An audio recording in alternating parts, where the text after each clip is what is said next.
আমি আমার দিনের শুরুটা ভোর থেকেই করি, কারণ দেখা গেছে তাহলে গুছিয়ে আসলে কাজ করে উঠতে পারি। আমার কিছু আপু আমার প্রায় ডেইলি রুটিন শেয়ার করতে বলেছিলেন, তো সেই সকল আপুদের উদ্দেশ্যে আজকে ছোট্ট করে একটু ব্লগ শেয়ার করেছি।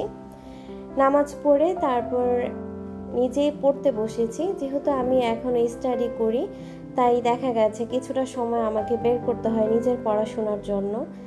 আর সূর্যটা ওঠা মাত্রই একদম কাজে নেমে পড়তে হয়, তা না হলে আসলে একটু আলসেমি করে ফেললেই কিন্তু কাজের এদিক সেদিক হয়ে যাবে, তখন কিন্তু সমস্ত কাজ এলোমেলো করে ফেলবো।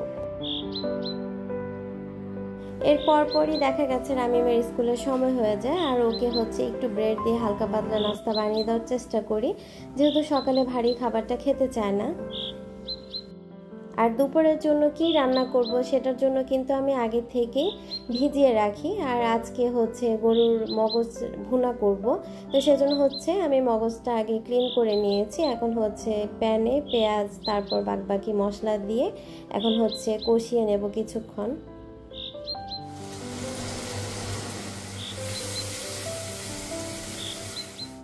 আমাকে একটা আপু জিজ্ঞাসা করেছিলেন, আপু সংসার সুখের মূল রহস্যটা কোথায়, তুমি কি বলতে পারবে? আমার কাছে মনে হয় সংসার করতে গেলে নারীদের বিশেষত দুইটা গুণ অবশ্যই থাকতে হবে। তার মধ্যে এক, কানে কম শোনা, দুই, স্মৃতিশক্তি কম থাকা, তাহলে ঠিকমতো সংসার করতে পারবেন। আজ ডাল রান্না করেছি, মগজ ভুনা, আর রুই মাছটা 2 পেঁয়াজি করেছি। এভাবে শুকনো করে মাছ রান্না করলে আমার কাছে আসলে ভীষণ ভালো লাগে। তো যাই হোক, ঘর গোছানো এর মাঝে কিন্তু শেষ। এখন ফার্নিচার ক্লিন করব, বা 2-1টা জায়গা ক্লিন করা বাকি, সেগুলো ধীরে ধীরে ক্লিন করছি। আর আমি যেটা করি, একদম সকালের নাস্তা খাওয়ার পর তারপর ডাইনিংটা ক্লিন করি, তা না হলে কিন্তু বারবার কষ্ট করে ক্লিন করতে হবে। আর আমার কাজের চাপ একটু কম হয়, কারণ সকালে যে নাস্তা বানানোর একটা ঝামেলা সেটা আমার খুবই কম থাকে।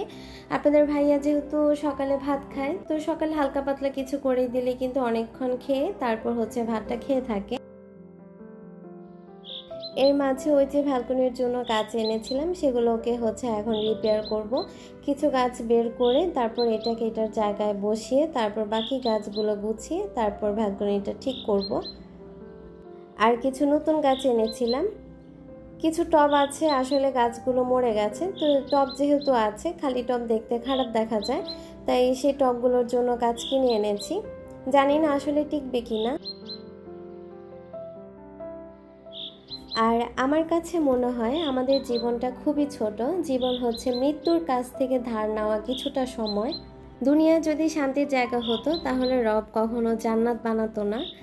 আর মানসিক শান্তি যার কাছে থাকবে না, সে কিন্তু আসলে বেঁচে থাকাটা খুব কষ্টকর হয়ে যাবে। তাই জীবনে মানসিক শান্তিটাই খুব দরকার। আর আজকে আমার এই ছোট্ট ব্লগ থেকে সকলের কাছ থেকে বিদায় নিয়ে নিয়েছি। আল্লাহ হাফিজ, আসসালামু আলাইকুম।